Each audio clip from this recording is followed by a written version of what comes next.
అభ్యాసన ఉత్పాదితం learning outcomes. అభ్యాసన ప్రక్రియ ఫలితంగా వ్యక్తి ప్రవర్తనలో, ఆలోచన విధానంలో, వైఖరిలో మార్పులే అభ్యాసన ఉత్పాదితాలు.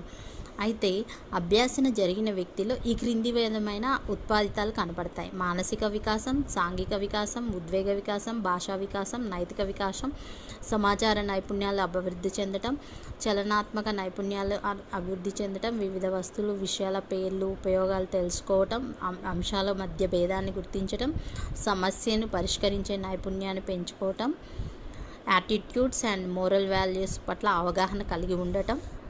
నెక్స్ట్ వచ్చేసి శిశువు 1 సంవత్సరం వయసులో తల్లి పలికే పదాలను జాగ్రత్తగా వినటమే అభ్యాస సాధకానికి ఎగ్జాంపుల్. తల్లి పలికే పదాలను తాను రకరకాలుగా పలకటానికి ప్రయత్నించడం అభ్యాసన ప్రక్రియ అవుతుంది.